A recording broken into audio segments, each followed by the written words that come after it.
नमस्कार, मैं हूं दीपक शर्मा। आप सभी का एमपी तक की चौपाल में स्वागत है। आज हम पन्ना के पत्रकारों के बीच में हैं जो दिशा और दशा दोनों के बारे में जानते हैं अच्छी तरीके से। भोपाल से लेकर पन्ना तक क्या राजनीतिक परिदृश्य है, इस पर चर्चा करेंगे। तो सबसे पहले हम चलते हैं वरिष्ठ पत्रकार राकेश शर्मा के पास में।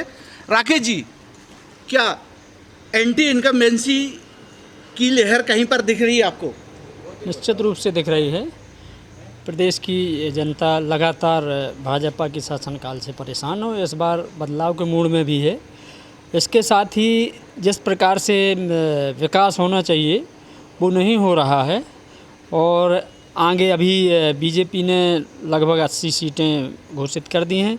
कांग्रेस पार्टी की अभी सीटें घोषित नहीं हुई हैं, जिसकी सीटें घोषित होने के बाद परिदृश्य सामने आएगा कि आगे क्या होने वाला है। एंटी इनकम्बेंसी की बात चल रही है, क्या लग रहा है दुर्गे जी आपको? भाजपा की एंटी इनकम्बेंसी नहीं है। पत्रकारों की जहाँ तक बात करें तो भारतीय जनता पार्टी ने पत्रकारों के लिए बहुत कुछ किया है। बहुत हाल ही में सभी आपको जानकारी होगी, मीडिया सेंटर का उद्घाटन कर रही है और अधिमान्य पत्रकार सबसे ज़्यादा भाजपा के शासनकाल में हुए। और भाजपा विकास के दम पे जो वोट मांग रही, जहाँ तक मैं पत्रकार होने के नाते मैं कह रहा हूँ, विकास के नाम पर जो वोट मांग रहे, विकास के नाम पर भाजपा को वोट मिलेगा और इस बार भी भाजपा की सरकार पुनः स्थापित होगी। भाजपा की सरकार पुनः स्थापित होने की बात हमारे पत्रकार साथी कर रहे हैं। क्या देख रहे हैं आप पन्ना की क्या स्थिति है? देखिए दीपक जी, राजनीति के हालात लगातार बदल रहे हैं। जब कर्नाटक का इलेक्शन आया था उसके बाद जो लोगों के बीच बातचीत के माध्यम से मैं सुन रहा था, उस समय बड़ी एंटी इनकम्बेंसी मध्य प्रदेश में दिख रही थी। लेकिन उसके बाद जैसा कि राजनीति लगातार बदल रही है, उसके बाद मध्य प्रदेश सरकार ने जो कल्याणकारी योजनाएं और ख़ासकर सीधे जनता को पैसा देने की जो योजनाएं शुरू की, जिसमें लाडली बहना योजना है और उसके साथ फिर अदर्स जो फ्री स्कीम्स हैं सीधी स्टार्ट की, और शिवराज सिंह चौहान जी ने, माननीय मुख्यमंत्री जी ने उसका प्रचार किया, तो उससे माहौल में बदलाव आया। लेकिन अब माहौल की जो स्थिति है, आप कहें कि एक साइड चुनाव जा रहा है, ऐसा नहीं। अभी हाल में ही जो सेकंड लिस्ट में 39 सीट्स डिक्लेयर की, उससे ऐसा लगता है कि भारतीय जनता पार्टी की जो आंतरिक स्थिति है, भारतीय जनता पार्टी में कहीं ना कहीं अब अंदर ही अंदर राजनीतिक घमासान छिड़ा हुआ है। इसका परिणाम आपने अभी हाल में जो देखी कि 7 सांसद, जिसमें 3 केंद्रीय मंत्री हैं, 3 केंद्रीय मंत्री बड़े बड़े नेताओं को विधायक जैसे चुनाव में उतारना, कहीं ना कहीं मुझे ऐसा लगता है कि भारतीय जनता पार्टी भले कह रही है, अब वो है स्वयं भारतीय जनता पार्टी चेहरा बदलने के इरादे के साथ है और फिर एक हाल मुझे लग रहा है फिर से राजनीति बदल रही है। क्या लग रहा है आपको? भाजपा कहीं ना कहीं डरी से हमें लग रही है। बिल्कुल, अभी हाल की अभी जिस तरह से कॉन्फिडेंस बिल्डअप हुआ था, लेकिन अभी जो लिस्ट आई उससे लगता है कि भारतीय जनता पार्टी डरी हुई है, सहमी हुई है। हमारे बीच में आशीष जी हैं। आशीष जी, क्या स्थिति देख रहे हैं आप? प्रदेश की स्थिति क्या है और पन्ना की भी बताएं, पन्ना में क्या चल रहा है?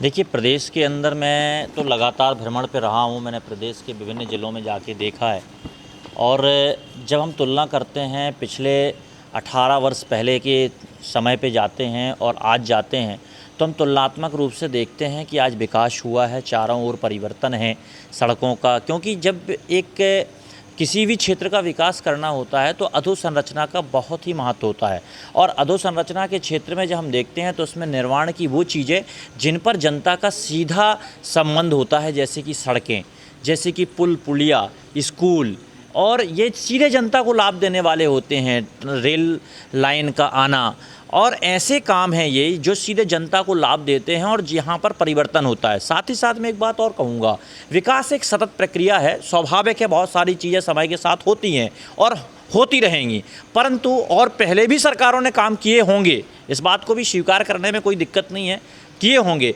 परंतु विकास की गति की बात है। आज कंपटीशन का युग है, आपको काम करना पड़ेगा, उसका परिणाम देना पड़ेगा। आप स्वयं किसी भी चीज़ का भूमि पूजन करिए और उसके बाद में उसी का शिलान्यास करिए और उसमें प्रवेश करिए। यहाँ तक पहुँचना, ये स्पीड होना, ये महत्वपूर्ण बात थी और ये भारतीय जनता पार्टी की सरकार में देखी गई। कांग्रेस अभी तक एक भी अपनी लिस्ट नहीं दे पाई है, नहीं आई है, एक भी प्रत्याशी का नाम नहीं आ पाया। क्या लग रहा है आपको, क्यों कांग्रेस डरी लग रही है? देखिए, कांग्रेस डरी हुई नहीं लग रही है, ये बात निश्चित है। जो अभी एंटी इनकम्बेंसी की बात चल रही थी, तो निश्चित रूप से प्रदेश में जो भाजपा सरकार है उसकी एंटी इनकम्बेंसी बिल्कुल निश्चित रूप से है। लेकिन अभी हाल फिलहाल में जो भाजपा ने लिस्ट जारी की है, उस लिस्ट के मुताबिक कांग्रेस अब ये नहीं सोच पा रही कि इन प्रत्याशियों के आगे किन प्रत्याशियों को खड़ा किया जाए। जहाँ तक भाजपा की दोबारा आने की बात है, तो निश्चित रूप से जो योजनाएँ हैं, योजनाएँ लागू की हैं और योजनाएं धरातल पर भी लागू हैं, इसलिए एंटी इनकम्बेंसी इसमें बहुत कम हो जाती है। भाजपा ने लाडली बहना योजना लागू की है, क्या लग रहा है उससे कितना महिलाओं को फ़ायदा दिख रहा है? एक पत्रकार होने के नाते क्या कहेंगे आप? मुझे तो बहुत सी महिलाओं को फ़ायदा दिख रहा है। अभी जो गैस सिलेंडर का भी चल रहा है उसमें भी 50% तो समझ में आ रहा है। कहीं ना कहीं भाजपा कमबैक करते दिख रही है। लग तो रही है। आप क्या समझते हैं इस लाडली बहना योजना के मामले को लेकर? देखिए, क्या लग रहा है, क्या लाडली बहना से ये भाजपा ठीक कमबैक है, करेगी? निश्चित रूप से योजना सराहनीय है, लेकिन ये 18 साल तक क्या करती रहे?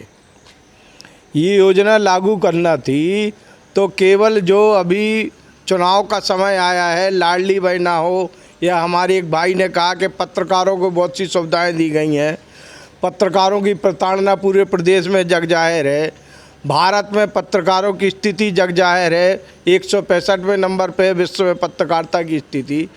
पत्रकार डरा हुआ है। और मैं बात करूं विकास की, जो विकास की बातें की जा रही हैं, विकास अधोसंरचना से होता है। अधोसंरचना क्या कहलाती? रेलवे लाइन और आवागमन के साधन। जिस क्षेत्र में यदि नेशनल हाईवे अच्छी नहीं हो, वहाँ कभी विकास नहीं हो सकता। और यहाँ का यही हाल है। यदि पन्ना का वास्तव में विकास चाहना, पन्ना तो खनिज संपदा से भरपूर है। यहाँ इतनी बड़ी खनिज संपदा है कि ये पूरे प्रदेश को पाल सकती है। क्यों दोहन नहीं करते हैं? यहाँ किम्बल लाइम स्टोन, आपको मालूम हो, एक प्रकृति रहती है स्टोन की, एक नेचर रहता है। जिस क्षेत्र में जो स्टोन पाया जाता है, एक नेचर का स्टोन पाया जाता है। यहाँ किम्बल लाइम स्टोन की 20 किलोमीटर लंबी पाइपलाइन है। 300 बाई 300 के एक पिट पे एनएमडीसी 150 साल से काम कर रही है। लाखों कैरेट हीरे निकाल लिए हैं। यदि आप 20 किलोमीटर पाइपलाइन को खोलेंगे तो आप बताइए पन्ना विकास होगा या देश का विकास होगा कि नहीं? लेकिन ये इस देश का दुर्भाग्य, नेताओं को दुर्भाग्य है और इनको डूब मरना चाहिए कि इतना सब कुछ होने के बाद जिस धरती को इतनी खनिज संपदा दी है, प्रकृति ने दी है, ईश्वर ने दी, कुछ भी मान लो, है ना, वो वहाँ के लोग फटे हाल, बदहाल, विकास की गति में मध्य प्रदेश सबसे पीछा, भारत में सबसे पीछे। क्या विकास है? नाली नर्दास है। विकास की बातें आ रही हैं। शिवराज जी 18 साल भाजपा के हो चुके हैं, अगर 1.5 साल और छोड़ दिए जाए, लगभग करीब 18 साल भाजपा ने शासन किया। क्या लग रहा है कितना विकास हुआ है अभी तक? क्या शिवराज जी दोबारा कमबैक कर पाएंगे? भाजपा के शासन काल में विकास तो हुआ है, लेकिन विकास भ्रष्टाचार की शर्तों पर हुआ है। जिला में हो या कहीं भी हो, सरकार का कर्मचारियों पे, अधिकारियों पे अंकुश नहीं रहा। जितनी तेज़ी से विकास हुआ उतनी तेज़ी से जनता भ्रष्टाचार से त्रस्त रही है। सबसे बड़ा कारण ये है। एंटी इनकम्बेंसी जो आप कह रहे हैं, जनता विकास से तो खुश है, लेकिन जनता यहाँ जो भ्रष्टाचार चरम पे रहा है इन 5 वर्षों में, उससे बहुत नाखुश है। आप एक पत्रकार भी हैं और कवि भी हैं। कविता के माध्यम से सरकार को किस नज़रिए से देखते हैं आप? कविता के माध्यम से सरकार को किस नज़रिए से? अभी हमारे पहले शुक्ला जी ने भ्रष्टाचार पर जो बात की कि एक जागरूक जो व्यक्ति होता है वो अपनी जो देखता है, जो सुनता है, उस हिसाब से बात करता है कि नियम धर्म से चलने वालों को मिलते हैं छल और जुल्म सितम वालों को चिंतक मिलते फल ही फल। सरकारी संरक्षण चोरों के ठौर हो गए। इस दिशा में मैं ये कहना चाहता हूँ कि केंद्र की सरकार हो या राज्य की सरकार हो, योजनाओं के नाम पर अरबों रुपया खर्चा होता है प्रचार प्रसार में और घोषणाएं होती हैं, लेकिन उनका क्रियान्वयन होना चाहिए। इस दिशा में मैं स्मरण कराना चाहता हूं कि भारत सरकार की एक महत्वपूर्ण योजना प्रधानमंत्री आवास योजना, उसमें 2 बिंदु थे, एक थी BLC और एक थी AHP। BLC में काम तो हुआ है कि जिनके पास भूस्वामित्व है या झुग्गी झोपड़ी है उनको बनाने पैसा दिया गया, लेकिन उसमें एक योजना थी AHP, जो कि AHP योजना पन्ना में उसका खाता तक नहीं खुला उसका सर्वे भी हुआ। इसी दिशा में मैं राज्य शासन की योजनाओं पर ध्यान आकर्षित कराना चाहता हूं कि बीते 15 अगस्त 2022 को भोपाल से और संदेश वाचन में भी ये बात कही गई थी कि मुख्यमंत्री नगरीय भू अधिकार योजना के अंतर्गत हम आवासीनों को पट्टे देंगे, लेकिन आज तक कोई पट्टे नहीं मिले। तो ये सब चीज़ें जो हैं उसका क्रियान्वयन होना चाहिए।